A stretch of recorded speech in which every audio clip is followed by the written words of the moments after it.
बच्चा लोग, तो बहुत सारे स्टूडेंट्स की इशू है कि नंबर कैसे स्कोर करें। हिंदी में नंबर स्कोर करना इतना डिफिकल्ट क्यों है?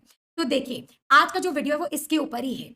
आईएससी हिंदी के बच्चों के लिए डिस्कस किया जा रहा है कि करना क्या है बच्चा। देखो, एग्जाम में 4 क्वेश्चंस है। वो 4 क्वेश्चंस बेसिकली क्या है हमारा? पहला है पाठ, दूसरा है कविता, तीसरा है ग्रामर और चौथा है रचनात्मक लेखन। तो हम लोग एक-एक करके सबके बारे में बात करेंगे, ढंग से सुनिएगा, कुछ भी मिस नहीं हो जाए। पाठ की बात करें तो सबसे पहला, अभी जिनका एग्जाम है, और हर साल मैं ये करती हूँ कि मैं इंपॉर्टेंट चैप्टर्स बता देती हूँ, और हर साल का प्रेडिक्शन हमेशा ही राइट गया। पहले के साल में जाकर वीडियोस देख भी सकते हो। तो यहाँ पर मैं बोलना चाहती हूँ, जो पार्ट का इंपॉर्टेंट चैप्टर्स बोला गया ना, सबसे पहले आप लोग उसका डिटेल एक्सप्लेनेशन देख लो। उसका वन शॉट भी है और साथ ही साथ मिनी रिवीजन भी है बच्चा, तो आप उसको अच्छे से देख लो। आपको पार्ट के बारे में जानकारी होनी ही चाहिए।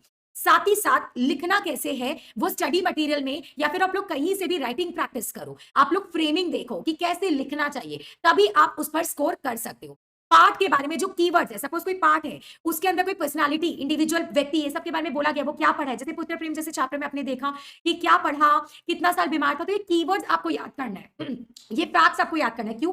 बिना फैक्ट्स के आप आंसर नहीं लिख पाओगे, ठीक है। सेकंड इंपॉर्टेंट चीज, जब आप लिख रहे हो तो आपको ट्रिकी वर्ड्स नहीं यूज करना। आपको जितना आसान भाषा में आता है आप वही आसान वर्ड्स यूज करो। जितना क्लियर लिखोगे, स्पष्ट होगा, उतना ही मार्क्स मिलेगा।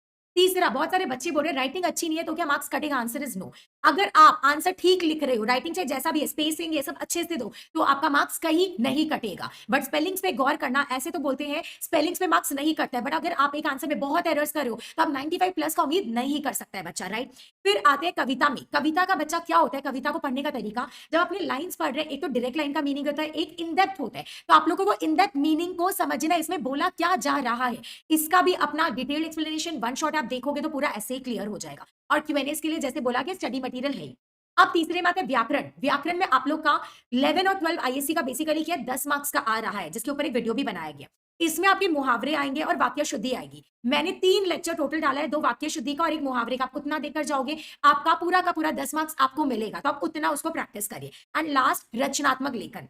देखो बच्चा, इसमें 6 टॉपिक्स आएगा। हमेशा ऐसा टॉपिक सेलेक्ट करेगा आप लोग जिसमें विवाद नहीं है, कोई जाति, धर्म, ऐसा चीज जिसमें दूसरी जाति को प्रॉब्लम हो, क्योंकि आप कुछ लिख रहे हो, सामने चेक करने वाला कोई और जाति का होगा, तो आपका मार्क्स कट सकता है। सेकंड चीज, कंट्रोवर्शियल इशू को नहीं लेना है। सोचो तुम्हारे लिए कुछ अच्छा है, सामने वाले के लिए कुछ और अच्छा है, तो हमको डिबेटिंग वाला टॉपिक्स यूज नहीं करना है। ऐसा टॉपिक तुम्हें यूज करना है जिसके बारे में तुम्हें थोड़ा बहुत जानकारी है, उसके आगे पीछे के बारे में तुम्हें जानकारी है, तभी तुम उस टॉपिक में जाना। और इसके लिए मैं एक इन डेप्थ वीडियो भी लेकर आऊंगी कि निबंध को अटेम्प्ट और निबंध को कैसे लिखना है। आई होप ये पूरा क्लियर है। अभी भी अगर आपको दिक्कत है तो प्लीज पूछिएगा कि कैसे आपको, या किसी भी टॉपिक में अगर आपको इशू है, इसमें रह गया, तो आप प्लीज कमेंट करके बताइएगा, उसको भी बताया जाएगा। Thank you so